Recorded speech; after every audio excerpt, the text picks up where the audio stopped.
Hi guys, so I'm sorry I didn't upload a book Sunday last weekend. As you know, some of you know, I was away. I went to surprise Bethan, mostly known as Simple Whispers, who I know very well, and there should be a link to the video just there, so you can click on that if you want to see the video. I made a vlog and recorded her reaction to me surprising her, because she didn't know I was going.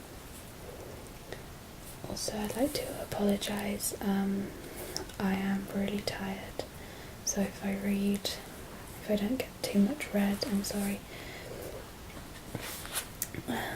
So yeah. And because I didn't do last week, I tend to, on Mondays in my school we have to read in the mornings in form time, but this week we didn't, so I didn't really read through it, so I might be a bit slow and not very good at reading, especially since I'm tired. Okay, so also, I forgot, if you want to watch the previous episodes, they should be just there. I think there's 3 last ones, so you can watch those 3 just there. Otherwise they'll be in the description if you're on your mobile or iPod or whatever. Okay, Wednesday, December the 1st, 1943. At playtime, I found Barry sitting on his own on the dustbins behind the bike shed. He was all red around the eyes. He had been crying, but he was trying not to show it. He wouldn't tell me why at first, but after a while I got it out of him. It's because there won't be room for him anymore with Mrs. Morweena when she moves in to Kingsbridge next week. He likes her a lot, and now he has nowhere to go. So to make him feel better, and because of what he has done for me the other day, with Skunkhead, I said he could come home with me and play after school, so long as he didn't pick his nose. Hold on, I'm thinking, have I read it? Yeah, I read that.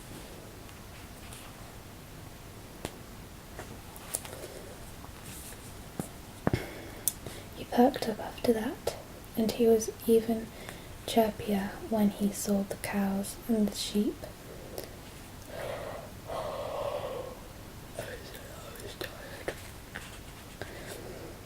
And when he saw Dad's Fordson tractor, he went loopy.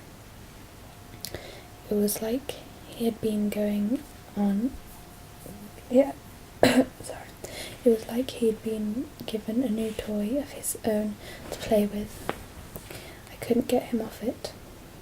Grandfather took him around the farm, letting him steer the tractor, which wasn't fair because he'd never let me do that. By the time they came back, they were both of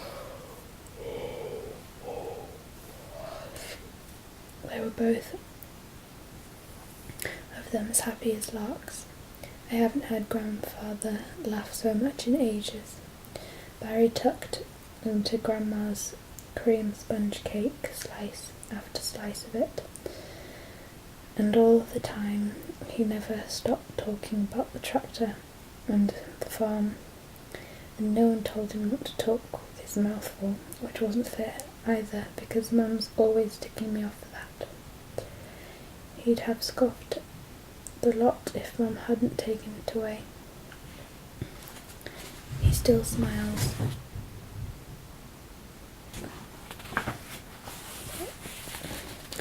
That's him on the tractor.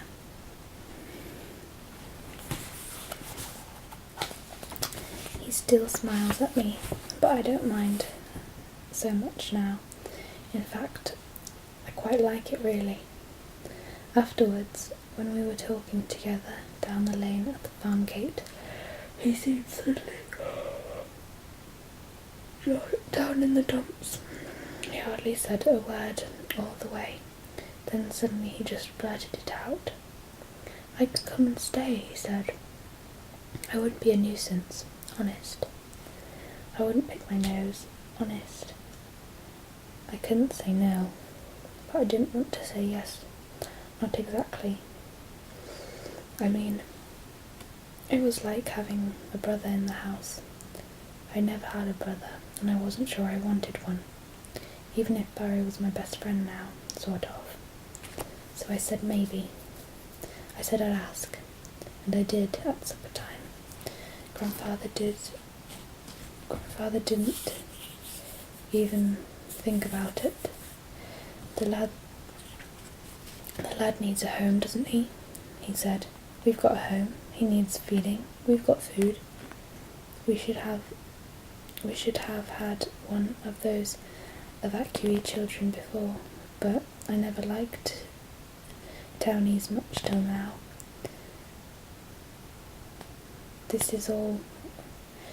one's all right though. He's a good lad. Besides, it'll be good to have a boy around this place. Be like the old days when your father was a boy. You tell him he can come. He never asked me what I thought. Never asked Mum. He just said yes. It took me so much by surprise.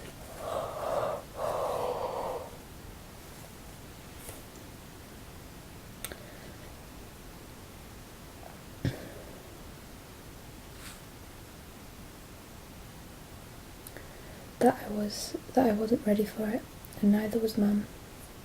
So it looks as if I'm going to have a sort of brother living with us, whether I like it or not. Mum came in a minute ago and sat on my bed. "Do you mind about Barry?" she asked me. "He's all right, I suppose," I told her. "And he is too, except when he's picking his nose, of course. One thing's for sure, it'll make Grandfather happier," Mum said. "And if he's happier, then maybe it'll be easier to talk him into moving to Uncle George's place. They're going to move us out, you know, Lily, one way or another. They're going to do it." She gave me a good long cuddle tonight. She hasn't done that for ages. I think she thinks. Sorry, that was my elbow.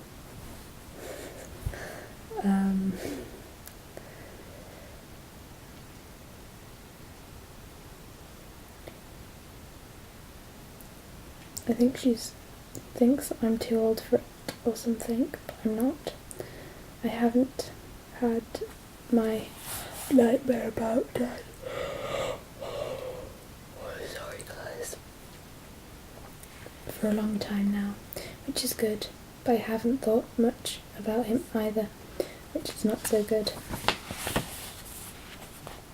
Wednesday, December the 15th, 1943.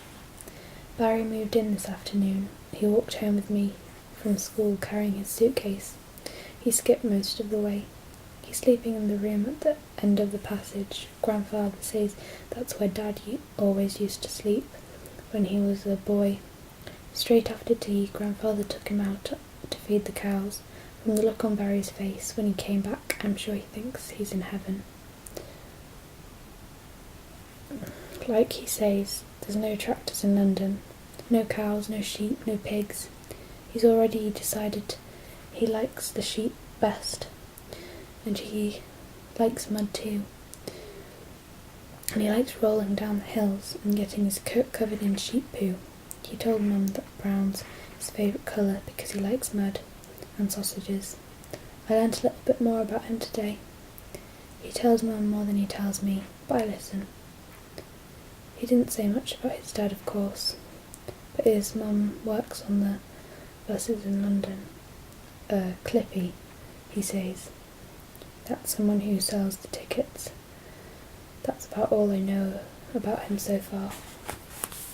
Except that he twiddles his hair when he's upset, and he doesn't like cats because they smile at him. He's a good one to talk. He's always smiling at me. If he's living with us, he'd better be nice to Tits. That's all I can say. He twiddles his hair a lot at school. I've noticed it in class, especially when he's doing his writing. He can't do his writing very well. He can't do his handwriting very well. Mrs. Blomfield tries to help him with his letters and his spellings, but he still keeps getting everything back to front. I think he's frightened of them. Of letters, I mean. He's good with numbers, though. He doesn't have to use his fingers at all. He does it all in his head, which I can't do. Grandfather's still telling everyone he's not going to be moved out. Lots of people have had a go at persuading him. The vicar, Dr. Morrison. Even Mayor Tucker came to see us.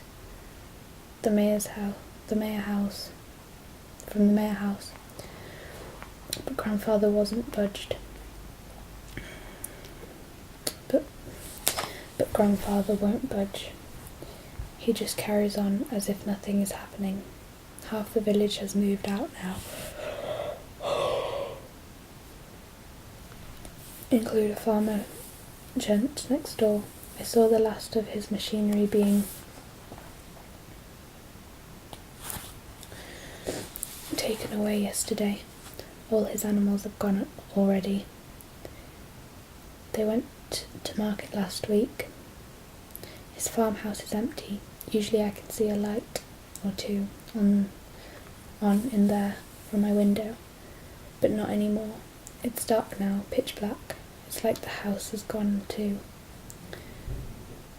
We see more and more American soldiers and lorries coming into the village every day. Grandfather's turning a blind eye to all of it.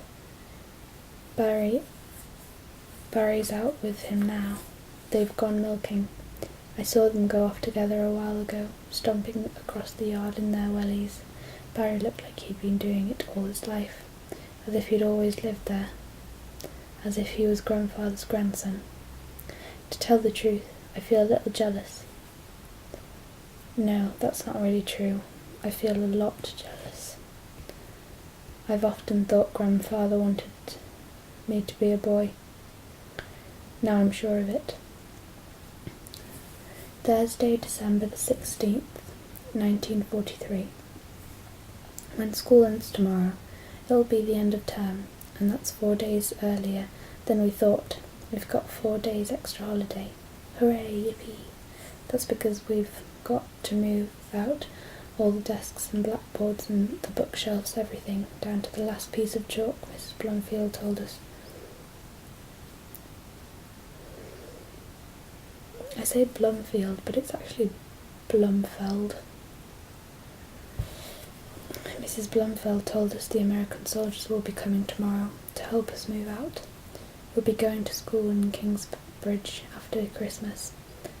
There'll be a bus to take us in because it's too far to walk, and Mrs. Blumfeld said today that she'll go on being our teacher there. We all cheered, and we meant it too. She's the best teacher I've ever had, only sometimes I still don't exactly understand her because of how she speaks, because she's from Holland. We've got lots of pictures of Amsterdam on the wall. They've got canals instead of roads there. She's put up 2 big paintings, both by Dutchmen, one of an old lady in a hat by a painter. called Rembrandt. That's funny spelling, but it's not right. And one of colourful ships on a beach by someone else. That's the picture of the person moving out. Not too sure exactly who. Oh no. It's the American soldiers, sorry. Sorry about the crackling, it's because the microphone. No, I don't want to touch it. It's on the bed.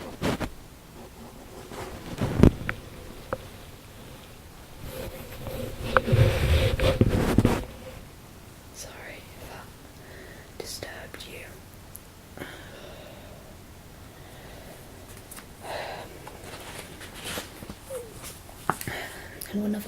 And one of colourful ships on a beach by someone else.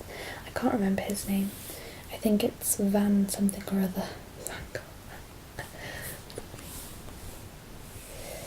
I was looking at that one the other day while we were practicing carols. We were singing I saw 3 ships come sailing in, and they were up on the wall, all these ships. Funny that. I don't really understand that carol. There's 3 ships sailing in. What's 3 ships sailing in got to do with the birth of Jesus? I like the tune though. I'm humming it now as I write. We all think she's very brave to go on teaching us like she has after her husband was drowned. Everyone else in the village likes her now. She's always out cycling in her blue headscarf, ringing her bell and waving it whenever she sees us. I hope she doesn't remember how mean I was to her when she first came. I don't think she can do because she chose me to sing the solo in the carol concert. The first verse of In the Bleak Midwinter. I practice all the time. On the way home, out in the field, in the bath. Barry says it sounds really good, which is nice of him. And he doesn't pick his nose at all anymore, nor smile at me all the time. Maybe he knows he doesn't need to smile at me. Maybe he knows I like him. My singing sounds really good in the bath. I know it does, but I can't take the bath into church, can I? It's a picture of the teacher on her bicycle with her blue headscarf.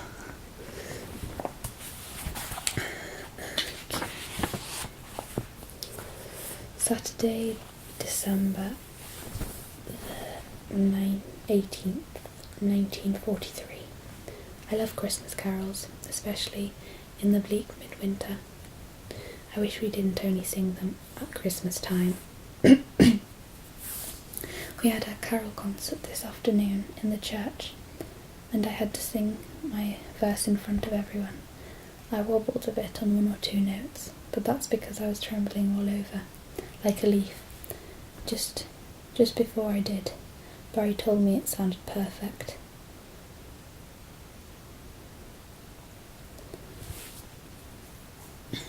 Sorry.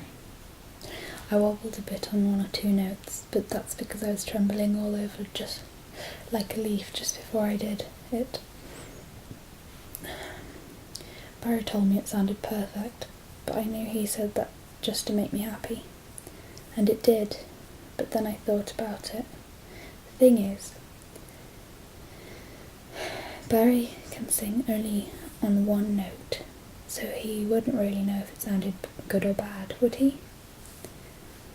There's only a fortnight to go now before we're supposed to leave. Barry keeps asking me what will happen to Grandfather if he doesn't move out. He's frightened. They'll take him off to prison. That's because we had a visit yesterday from the army and the police telling Grandfather he had to pack up and go, or he'd be in real trouble. Grandfather saw them off good and proper. but they said they'll be back. I just wish Barry wouldn't keep asking me about what's going to happen, because I don't know, do I? No one does. Maybe they will put him in prison. Maybe they'll put us all in prison. It makes me very frightened every time I think about it, so I'll try not to. If I do think about it, then I'll just have to make myself worry about everything else. This evening, Barry and me were sitting at the top of the staircase in our dressing gowns, listening to Mum and Grandfather arguing about it again down in the kitchen. Grandfather sounded more angry than I've ever heard him. He said he'd rather shoot himself than be moved off the farm.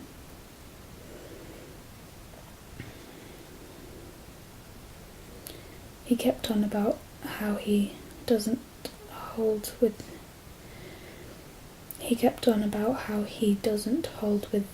this war anyhow. I never did. I know he went through the last one in the trenches, and that was horror enough for one lifetime. If people only knew what it was really like, he said, and he sounded as if he was almost crying. He was so angry. If they knew, if they'd seen what I've seen, they'd never send young men off to fight again. Never. He just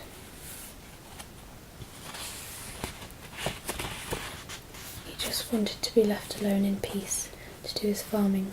Again and again, Mum tried to reason with him, tried to tell him that everyone in the village was leaving, not just us, that no one wanted to go, but we had to, so that the Americans could practice their landings, go over to France and finish the war quickly. Then we'd all be back home soon enough, and Dad would be back with us, and the war would be over and done with. It would only be for a short time, she said. They'd promised, but Grandfather wouldn't believe her, and he wouldn't believe them. He said the Yanks were just saying that so they could get him out. In the end, he slammed out of the house and left her. We heard Mum crying, so we went downstairs. Barry came, gave her a cup of tea. I feel like a cup of tea now. And I held her hands and told her it would be all right, that I was sure Grandfather would give in and go in the end. But I was just saying it. He won't go. Not of his own accord anyway. Not in a million years. They'll have to carry him out, and like Mum said, when they do, it will break his heart. Thursday, December the 23rd, 1943. Letter from Dad to all of us, wishing us a happy Christmas. He says he's in Italy now, and it's nothing but rain and mud, and you go up one hill, and there's always another one ahead of you. But that at least each hill brings him nearer home. We just finished reading it at breakfast when there was a knock on the door. It was Mrs. Blumfeld. I think Blumfield sounds better than Blumfeld, but that's just me. She was bringing her Christmas card, she said. Mum asked her in. She was all red in the face and breathless from her crying. Not her crying, sorry, her cycling.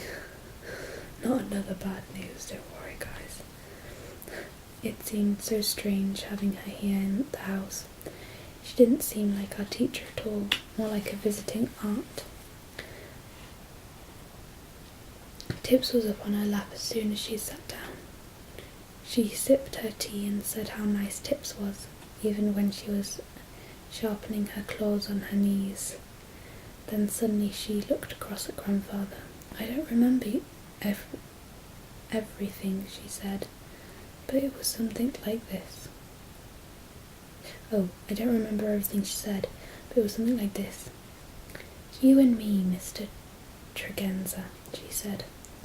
"I think we have so much." How do you say it in English? In common. Grandfather looked a bit flummoxed.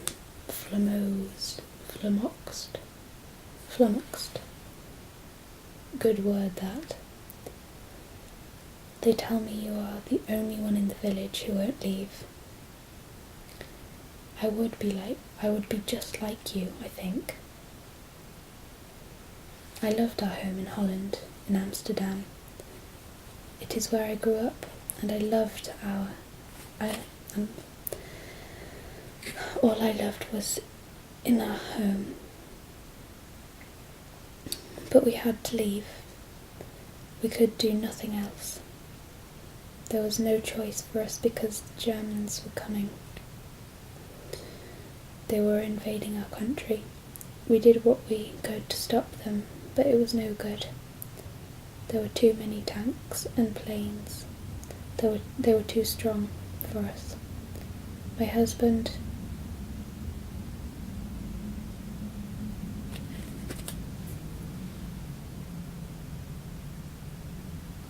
I don't know what that sound is.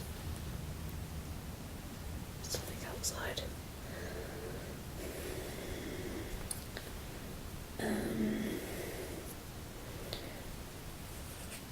My husband, Jacobus, was a Jew, Mr. Tregenza. I am a Jew. We knew what they wanted to do with Jews. They wanted to kill us all, like rats. Get rid of us. We knew this. So we had to leave our home. We came to England, Mr. Tregenza, where we could be safe. Jacobus, he joined the merchant navy. He was a sea captain in Holland. We Dutch are good sailors, like you English. He was a good man and a very kind man, as you are. Barry has told me this, and Lily too. They may have killed him, Mr. Tregenza. But they have not killed me, not yet. They would if they could. If they came here, they will. If they come here, they will. Grandfather's eyes never left her face all the time she was talking. That is why I ask you to leave your home, as I did, so that the American soldiers can come. They will borrow your house and your fields for a few months to do their practicing. Then they can go across the sea and liberate my people and my country, and many other countries too. This way the Germans will never come here, never march in our streets, in your streets. This way my people will not suffer any longer. I know it's hard, Mr. Tregenza, but I ask you to do this for me, for my husband, for my country, for your country too. I think you will, because I know you have a good heart. I could see Grandfather's eyes were full of tears. He got up, shrugged on his coat and pulled on his hat without ever saying a word. At the door he stopped and turned around. Then all he said was, "I'll say one thing, Mrs. I wish I'd had a teacher like you when I was a little Then he went out, and Barry ran out after him, and we were left there looking at one another in silence. Mrs. Blomfield didn't stay long after that, and we didn't see Grandfather and Barry again until they came back for lunch. Grandfather was washing his hands in the sink when he suddenly said that he'd been thinking it over and that we could all start packing up after lunch, that he'd begin moving the sheep over to Uncle George's right away, and he'd be needing both Barry and me to give him a hand. Then very quickly he said, "Just so long as we can come back afterwards." "We will, I promise," Mum told him, and she went over to hug him. He cried then. That was the first time I've ever seen Grandfather cry. And that's the picture of him crying. I hope you watch next week's episode of Adolphus Tips, and it will be the 25th of December, and we're nearly halfway. We're basically at halfway, so just 4 or 5 more episodes and we should be moving on to the next book. So yeah, bye guys. Hi guys, so today I'm going to be reading the next part of Adolphus Tips.